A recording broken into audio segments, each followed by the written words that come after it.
যে আনিস খান নেই, আর পশ্চিমবঙ্গে যে মাইনরিটি কমিউনিটির জন্য যে রিজার্ভেশন ছিল, যে রিজার্ভেশনের সুবিধা নিয়ে তারা শিক্ষাক্ষেত্রে অ্যাডমিশন পেতেন, চাকরি ক্ষেত্রে সুবিধা পেতেন, যা আমাদের সংবিধানের উদ্দেশ্য ছিল যে পিছিয়ে পড়া সম্প্রদায়কে সংরক্ষণ দিতে হবে এবং তাদেরকে সমগোত্রীয় করে তুলতে হবে। যারা এগিয়ে থাকা আছে যেসব সম্প্রদায়, তাদের সঙ্গে সমগোত্রীয় করে তুলতে হবে, যাতে সমাজের মধ্যে, জাতির মধ্যে বিভেদ দূর হয় এবং সাধারণ মানুষ তারা যেন একই জায়গায় ফিরে আসতে হবে, সামাজিকভাবে, অর্থনৈতিকভাবে, শিক্ষার দিক দিয়ে।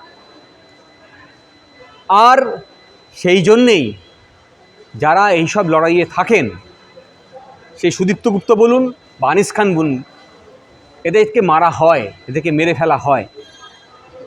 আর সেই মেরে ফেলার কাজে যারা অভিযুক্ত তারা আর কেউ নয়, তারা এই প্রশাসনের অংশ, যাদের ঘাড়ে দায়িত্ব ছিল আইনের শাসন প্রতিষ্ঠা করা, সেই পুলিশ, তারা এদের খুনি হন। তাহলে এই সব সমাজকর্মীরা যারা সংবিধানের উদ্দেশ্যকে সফল করার জন্যে মানুষের জন্যে রাস্তায় নেমেছেন, মানুষের জন্য লড়াই করছেন, মানুষের অধিকারের জন্য লড়াই করতে নেমেছেন, তাদেরকে খুন করেছে রাষ্ট্র ব্যবস্থা। তাই এদের খুনি হচ্ছেন এই প্রশাসনের পুলিশ, এই রাষ্ট্র ব্যবস্থা। আর এই খুনিদের সাজা যদি চাইতে হয়, তাহলে যারা খুন করেছে তারা নিশ্চয়ই নিজেদের সাজা নিজে দেবে না। এই সাজা দেওয়ার দায় মানুষকে তুলে নিতে হবে এবং সেই সংবিধানের অধিকার প্রয়োগ করেই মানুষকে সেই অধিকার আদায় করতে হবে। মুখ্যমন্ত্রী মমতা বন্দ্যোপাধ্যায় বলেছিলেন যে আনিস আমার কাছের ছেলে, আমি তার বিচার পাইয়ে দেব, কিন্তু 2 বছর হয়ে গেল, কোনো সুরাহা হলো না। পশ্চিমবঙ্গের মানুষের আলাদা করে বোঝানোর দরকার নেই যে যার কথা উল্লেখ করলেন তিনি একজন ভাঁওতাবাজ।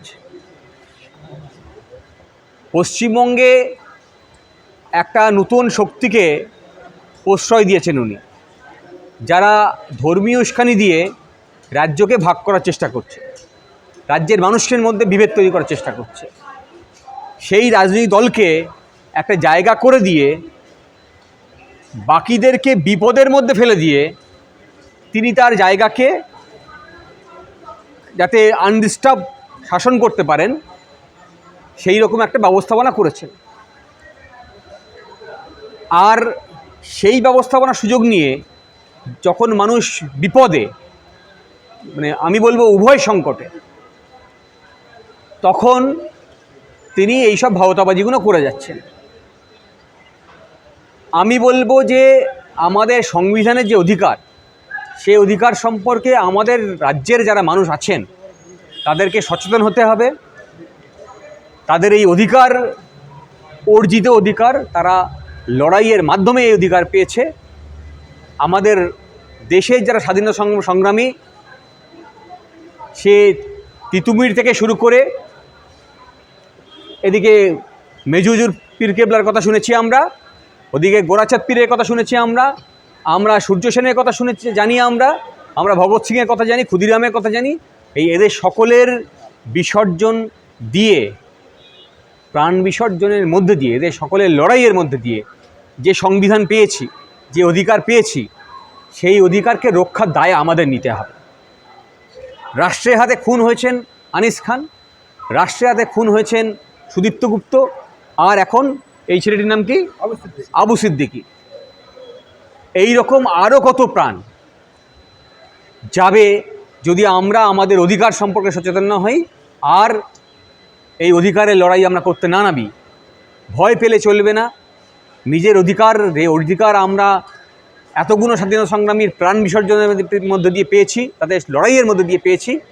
সেই অধিকার রক্ষার লড়াইয়ে থাকতে হবে। মনে রাখতে হবে, এখন ব্রিটিশরা আর রুল করছে না, যেখানে পুলিশ যা ইচ্ছে তাই করতে পারে। এটা স্বাধীন দেশের সরকার, এটা স্বাধীন রাষ্ট্র ব্যবস্থা। এই রাষ্ট্র ব্যবস্থায় যে থানায় পুলিশ থাকে সেই থানাটাও আমাদের থানা। সেই থানায় যে পুলিশ কাজ করে তাকে আইনের শাসন মেনেই কাজ করতে হবে, সংবিধানের পরিধির মধ্যে কাজ করতে হবে। যদি কোনো পুলিশ সংবিধানের পরিধির বাইরে যায়, আইনের বাইরে গিয়ে কাজ করে, তাকে আইনের কাঠগড়ায় নিয়ে এসে শাস্তি দিতে হবে।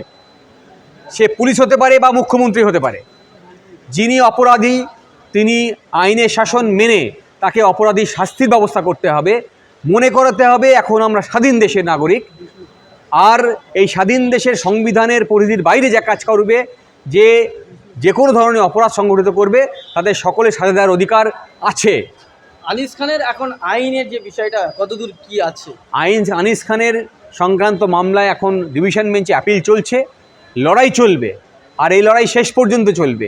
যারা অপরাধী তাদেরকে যাতে সাজা পাওয়ানো যায়, সে লড়াইয়ে আমরা থাকবো। শুধু আমরা থাকলে হবে না, আপনাদেরকেও থাকতে হবে, সারা পশ্চিমবঙ্গবাসীকে থাকতে হবে।